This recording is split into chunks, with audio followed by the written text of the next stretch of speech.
Assalamualaikum warahmatullahi wabarakatuh. Perkenalkan, kami dari kelompok 8 yang beranggotakan saya Davina Mutia Afifa, Halis Nur Rahmah, dan Tri Asih. Pada video kali ini kami akan menjelaskan salah satu materi dalam mata kuliah teori akuntansi, yaitu mengenai jenis laporan keuangan, neraca, atau balance sheet. Untuk laporan keuangan sebenarnya jenisnya ada banyak. Namun menurut SAK terdapat 3 jenis laporan keuangan utama, yaitu neraca, laba rugi, dan arus kas. Untuk laporan lainnya itu adalah laporan pendukung. Contohnya seperti laba ditahan atau retained earning statement, perubahan modal atau capital statement, dan perhitungan harga pokok industri atau cost of goods manufacture statement. Untuk materi selanjutnya yaitu elemen laporan keuangan neraca. Untuk elemen yang pertama itu adalah aset. Aset itu adalah sumber daya ekonomi yang dimiliki atau dikendalikan oleh entitas yang memberikan manfaat ekonomi di masa depan. Yang kedua itu adalah liabilitas. Liabilitas adalah kewajiban atau utang entitas yang harus dibayar kepada pihak lain. Yang ketiga adalah ekuitas. Ekuitas adalah hak pemilik atas aset perusahaan setelah dikurangi liabilitas atau kewajiban. Yang keempat adalah revenue. Revenue adalah pendapatan yang diperoleh dari aktivitas utama bisnis sebagai hasil penjualan barang atau jasa. Yang keenam itu adalah expense. Expense adalah pengeluaran atau biaya yang dikeluarkan untuk menghasilkan pendapatan dalam suatu periode. Yang keenam itu adalah gains, yaitu keuntungan yang diperoleh perusahaan. Dan yang ketujuh adalah loss atau kerugian yang ditimbulkan oleh perusahaan. Pendekatan dalam mengkaji elemen akuntansi dan hubungan laporan laba rugi dengan neraca itu ada dua.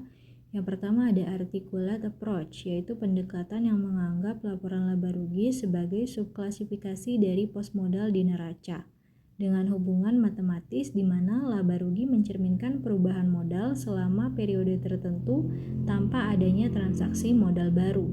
Yang kedua itu adalah non-articulate approach, yaitu pendekatan yang menganggap laporan laba rugi dan neraca sebagai laporan yang independen secara matematis, di mana keduanya berdiri sendiri tanpa hubungan otomatis dan terdapat transaksi yang tidak mempengaruhi laba, namun langsung dicatat pada akun modal atau posisi lain di neraca. Hal ini mencerminkan bahwa articulate approach fokus pada hubungan perubahan modal melalui laba rugi, sedangkan non-articulate approach itu menekankan independensi dari kedua laporan tersebut. Materi selanjutnya yaitu pengertian dari neraca atau balance sheet. Neraca atau balance sheet adalah laporan keuangan yang menunjukkan posisi keuangan suatu entitas pada suatu titik waktu tertentu dengan mencakup aset, kewajiban, dan ekuitas yang saling berhubungan melalui persamaan akuntansi, yaitu aset sama dengan kewajiban plus ekuitas. Dalam pencatatan neraca, kita itu akan menggunakan double entry accounting system, di mana setiap transaksi yang terjadi dicatat secara berpasangan dalam dua akun yang berbeda, yaitu akun debit dan akun kredit. Jumlah debit dan kredit itu harus sama agar persamaan dasar akuntansinya itu tetap seimbang. Assalamualaikum warahmatullahi wabarakatuh. Saya Halis Nur Rahmah ingin menjelaskan untuk bagian komponen neraca harta atau aset. Aset adalah sumber daya yang memberikan manfaat ekonomi di masa depan. Penilaian aset terdiri dari historical cost atau harga perolehan, book value atau nilai buku, replacement cost atau biaya pengganti, selling price atau nilai realisasi bersih, dan fair value. Komponen neraca kewajiban atau liabilities. Kewajiban adalah utang atau kewajiban perusahaan kepada pihak lain yang harus dibayar dalam jangka pendek maupun jangka panjang. Contohnya meliputi utang dagang, gaji yang harus dibayar, pinjaman bank, dan obligasi. Kewajiban dibagi menjadi dua, yaitu kewajiban lancar yang jatuh temponya kurang lebih 1 tahun dan kewajiban jangka panjang, yaitu yang jangka temponya lebih dari 1 tahun. Komponen ini penting untuk menunjukkan berapa banyak sumber dana yang berasal dari kreditor dan menjadi tanggungan perusahaan. Selanjutnya komponen neraca modal pemilik. Modal pemilik adalah hak yang tersisa atas aktiva setelah dikurangi kewajiban perusahaan mencerminkan kepemilikan pemilik. Komponen modal pemilik meliputi modal setor atau modal saham dan IB saham, laba ditahan dan cadangan. Laba ditahan adalah laba yang tidak dibagikan sebagai dividen dan disimpan perusahaan untuk pengembangan atau keperluan tertentu. Cadangan merupakan bagian dari laba ditahan yang dialokasikan khusus untuk tujuan tertentu dan tidak boleh digunakan sembarangan. Transaksi modal meliputi setoran dan penarikan modal serta transaksi yang berhubungan dengan laba. Penilaian modal didasarkan pada harga pasar saat transaksi terjadi, menjaga kekuatan dan stabilitas keuangan perusahaan. Sekian penjelasan dari saya, selanjutnya akan dijelaskan oleh partner saya. Wassalamualaikum warahmatullahi wabarakatuh. Selanjutnya kita akan membahas off balance sheet. Off balance sheet adalah transaksi atau kewajiban yang terjadi di perusahaan, khususnya bank, tetapi tidak dicatat dalam neraca karena derealisasi atau aturan akuntansi melarang pencatatan tersebut. Contohnya meliputi komitmen kredit yang belum digunakan dan garansi bank. Aktivitas ini berpotensi menimbulkan risiko dan pengaruh keuangan, sehingga mengungkap yang sangat tepat penting untuk transparansi laporan keuangan sesuai standar akuntansi. Selanjutnya, laporan keuangan bank.